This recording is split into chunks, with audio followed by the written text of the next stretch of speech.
What if society's idea of justice was so brutal that screams became entertainment and death was a public spectacle? A world where punishment wasn't just about law. It was a performance designed to terrify and control. In ancient Greece, a cradle of democracy and philosophy, justice took form so horrifying they'd make your skin crawl. From being roasted alive in a bronze bull to facing humiliation with a vegetable, these punishments weren't just cruel, they were engineered to haunt. Why did a civilization so advanced create such gruesome fates? Who faced these tortures, and how did they shape society? Stay with us as we unravel the chilling truth behind 5 ancient Greek punishments, to reveal secrets that will keep you glued to this video until the very end. Before we begin the video, make sure to subscribe to the channel and hit that bell icon so you never miss any of our exciting content. The brazen bull, a hollow bronze statue shaped like a bull, designed to roast victims alive. A fire lit beneath it turned the bull into a scorching oven, while a system of pipes transformed screams into eerie bull-like bellows. This gruesome device emerged during Phalaris' reign, roughly 570 to 554 BC, a time when tyrants used fear to cement power. Akragas, a bustling Greek colony in modern-day Sicily, where public executions were spectacles for all to witness. It wasn't just about killing, it was about control.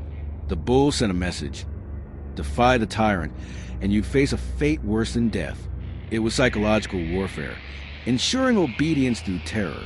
The victim was locked inside through a side door. As the fire raged below, the bronze heated, slowly burning the person alive.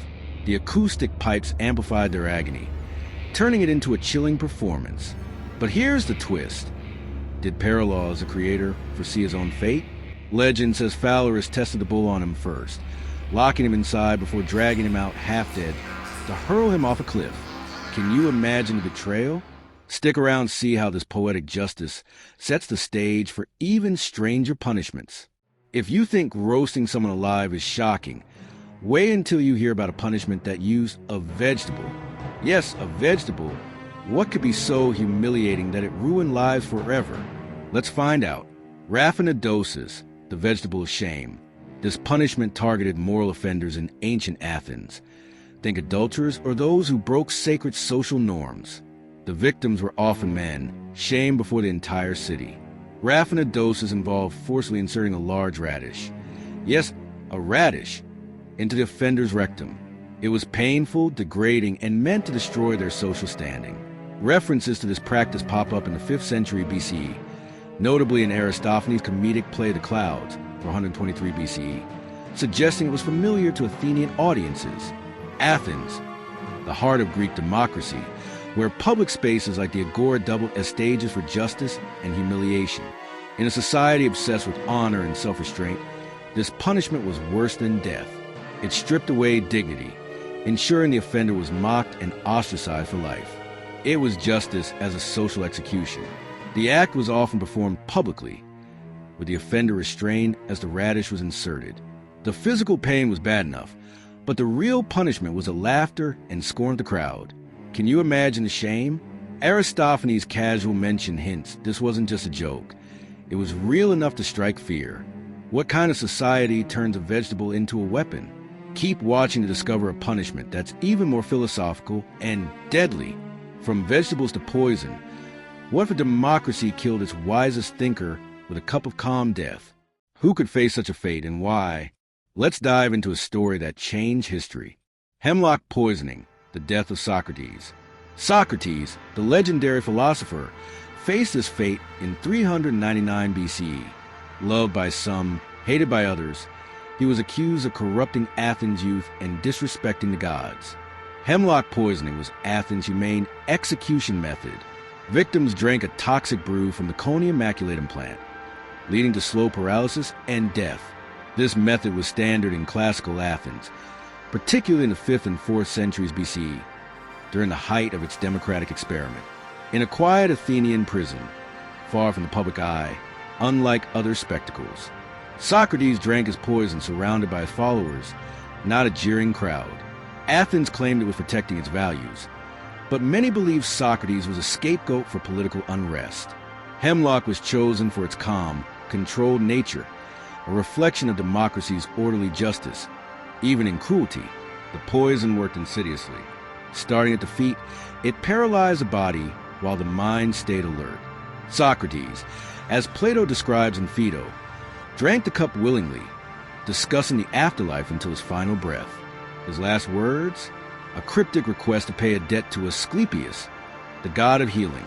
Was he mocking death itself? This quiet horror, a death without screams, makes you wonder, can justice be too civilized? Don't go anywhere. We're about to uncover a punishment that blinded more than just the eyes. What's worse than death? A punishment that leaves you alive but takes away your place in society. How could a single act ruin someone forever? Let's explore. Blinding, a life in darkness. Traitors, political rivals, or those guilty of sacrilege face this fate. These were often prominent figures whose influence needed to be erased. Blinding was a deliberate mutilation, using hot irons or sharp tools to destroy the eyes, leaving the victim permanently disabled and socially outcast. Though less common than hemlock, blinding was used across Greek city-states from the 6th to 4th centuries BCE, especially in politically turbulent times. This could happen in public squares or private settings, depending on the city-state and the crime. The act itself was a spectacle, even if the aftermath was private suffering. It wasn't just about pain, it was about stripping agency. In a society valuing civic participation, a blind person was cut off from leadership, warfare, and public life. It was a living death. Executioners used heated metal or sharp implements to gouge or burn the eyes. The victim survived, but at what cost? They were left to wander a world they could no longer fully engage with, marked by their crime. Imagine being thrown into a chasm, left to starve in darkness. Who faced this fate, and why was it so final? Let's uncover the chilling truth. The Barathron's embrace. Traitors, murderers, or enemies of the state were sentenced to the Barathron, Athens' infamous execution pit. These were people the city wanted erased entirely. Starvation in the pit meant being cast into a deep, rocky chasm to die slowly from hunger, thirst, and exposure. It was a death designed for oblivion. This punishment was used in Athens during the 5th and 4th centuries BCE, particularly for high-profile or politically sensitive cases. The Barathron, just outside Athens city walls, was a natural pit turned into a symbol of rejection. It was out of sight, ensuring the condemned vanished from memory. The pit wasn't just about killing, it was about erasing. By removing the victim from society, Athens cleansed itself of their stain. It was excommunication in its purest form. Victims were thrown or lowered into the pit, sometimes alive, sometimes after a fatal fall. Left without food or water, they faced days of agony, alone in the dark. Ancient sources, like Demosthenes' speeches, confirm its use for traitors. Can you feel the hopelessness? This wasn't justice, it was annihilation. These 5 punishments, the brazen bull, Raphanidosis, hemlock poisoning, blinding, and starvation in the pit, reveal a side of ancient Greece we rarely discuss. They weren't just cruel, they were calculated, each serving a purpose in society, balancing law, fear, and power. Why did a civilization that gave us democracy and philosophy also create such horrors? How do these punishments reflect our own struggles with justice today? The answers might surprise you. Drop a comment below. Can justice ever be just if it relies on suffering?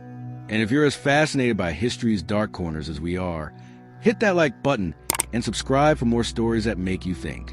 As the Greek philosopher Heraclitus said, justice will overtake fabricators of lies and false witnesses.